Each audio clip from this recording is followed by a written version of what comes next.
Hey there, Sharon Horne-Ellstrom here with Supersized Business. Let's chat today about the art of successfully supersizing your architecture business or any other business. I'm going to share about a dozen strategies and tips that you want to make sure you're incorporating into whatever framework you're using to grow and build and supersize your business. And I highly recommend that you have a structured process or framework for growth for your organization.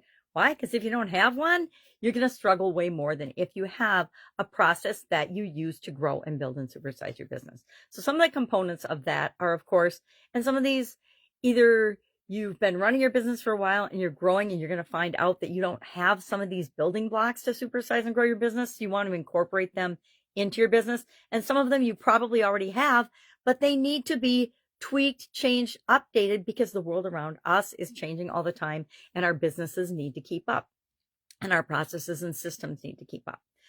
The first thing we need to do is make sure that we've created a vision, a long-term vision of what it is that we're trying to create in the world. What do we want our business to do? This is true of architectural firms and any other type of firm or business that you're attempting to grow and then build and supersize and scale, because someday you don't want to have to be the one running it and doing everything. So we need to have a framework, a vision, principles, purpose, core values, our mission. Why do we exist? Then the second thing we need to have and pull out of all of that of who we are and where we show up in the industry is we have to define our unique value proposition. Why do we even exist? Why should people do business with us versus other architectural firms or other digital marketers or other food manufacturers, whatever your business happens to be? We want to then build a strong brand identity around our vision, principles, purpose, core values, mission, purpose. I said purpose twice, and around our unique value proposition. We want to make sure that we're creating a clear brand identity and a clear differentiation. We're going to communicate that thing that makes us different through our brand that our ideal customers and clients can relate to, right? We're going to navigate the market. I need to get my magnifying glass. With strategies for growth, right? We're going to always be looking for growth strategies and processes and things that we can incorporate into our existing business to help us grow, to automate processes, to make things easier, to make things automatic when we're moving us in the right direction. We want to do comprehensive market research. We want to always be paying attention to the market, and not just our specific architectural market, but markets that have a huge impact on our industry and on our business. Regulation comes to mind, taxes come to mind, licensing and structures and all types of things come to mind depending on the business that we are growing and building. We want to develop robust marketing plans, meaning optimizing SEO, having a user-friendly, fast-loading, appealing to our customers website. We want to do some networking and participation in our community and in industry-related organizations. We want to be available to be speakers. We want to be available to be experts. We want to be seen and known as the expert in our industry, architecturally, as well as in any other field that we happen to be choosing to play in. We want to, of course, incorporate operational excellence into our business, meaning we have documented processes and procedures that we review regularly and improve continuously, right? In all the businesses that I've ever created, we have documented procedures and processes in place, and they're reviewed at least once a year to verify that they still make sense and that we're actually using them as they're written. Normally, when there's a change in any of our operating procedures or in anything that we do, we update and change our documents.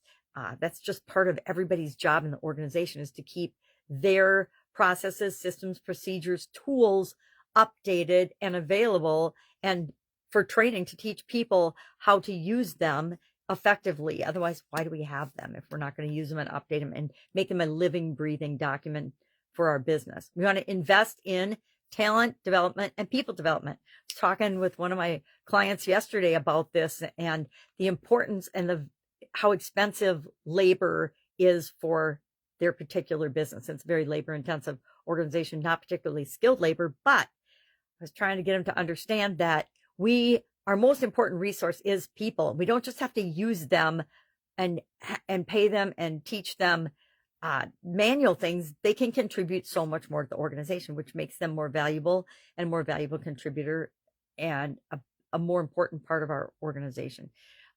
The culture that we create in our business is entirely our responsibility.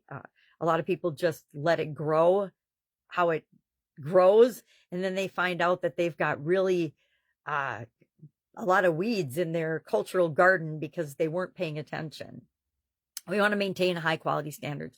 This is probably one of my favorite, being a long time quality professional in corporate America before simultaneously sprouting out on my own and doing businesses and things. But quality has got a special place in my heart. And to me, quality is the way we do everything in our organization. It's not just about the features and benefits and quality and measurements or fitness for use of our final product. It's everybody's job in the organization, because we all have an internal customer as well as an external customer. And it's all of our jobs working together to make sure that we are getting the customers what they need, want, and desire on a continually improving basis. We want to embrace innovation and stay ahead of the curve. There's always, nowadays, it seems like things move faster and faster and faster technologically, and we need to pay attention to that and adopt the things that make sense for our organization as quickly as we possibly can. And of course, we want a process for that in our organization, for looking at, analyzing, and determining when to say yes or when to say no to new technology that comes down the pipe. We've talked a lot about some of them. I'm kind of on an exploration with chat marketing, influencers, virtual reality, augmented reality, the things that are coming, and there's going to be much, much more that will impact all of our industries. So we need to be aware of it, because it's a huge way to get a competitive advantage. If you can find creative ways to use these technologies, it puts you light years ahead of the competition. And that's kind of usually one thing we want in business. We want to foster a culture of innovation. We want to encourage people to be always continually improving the way they do their job. We want them to be looking for ways to be more efficient and more effective, because guess what? They're the one actually doing the job. So they are best suited for continually looking for ways to improve it. And that has to be built into our culture. It can be taught. I think anybody can learn anything if they want to, but it has to be encouraged and valued in your organization for people to adopt that philosophy and that behavior. We want to be client-centric. I talk about this a lot. It blows my mind when I come across a business that wants us to help them, yet it's all about them. They don't care really about their customers at all. And those are the ones we just say no to, because I know that they are fighting an uphill battle until they believe that they're there to serve and they exist to serve their customers. I know they're going to struggle. And that's not a core belief that I'm going to try to change for anybody, right? That's something that they can only change on their own. So be client-centric, meaning understand and anticipate their needs. One of the fastest ways to grow and build and supersize your business is to anticipate what your ideal customer's next need or requirement is, and then find a way to give it to them. Again, it doesn't have to be you and your business giving it to them. You can partner up with someone else that already offers a solution for that, and both you and their organization can win and grow and supersize. We want to deliver exceptional service. Again, here's another one that if we don't realize that we're here to serve our customers to the best of our ability so that they will benefit and become avid fans and raving fans for us and lifelong customers, again, we will struggle to grow and build and supersize. We want to, again, the whole topic is sustainability. Make sure that we're building sustainability into our processes, our procedures, our operations, our material sourcing, every aspect of our business. Why? Because it's the right thing to do to make the world a better place. It's not because it's a political term right now and everybody's buzzing and talking about it. It's because it's the right thing to do. And there's a few core values that if we adopt, it makes our business and our life a whole lot easier. Continuous improvement, doing what's right, treat people the way you want to be treated, be here to help and serve the people that you're here to serve on the planet. Those are just things that if that's the way you are, your business will grow and supersize because you'll do the next right thing. And then, of course, my all-time favorite is continuous improvement. Everything we do, We always want to be looking for ways to make it better, faster, easier, more efficient, use less resources, etc.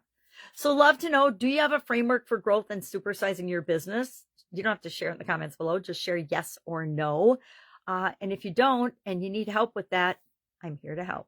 Have an awesome day. And I'll, of course, be with you tomorrow with another interesting strategy that you could use parts of, if not the whole thing, to supersize and grow your business. Have an awesome day.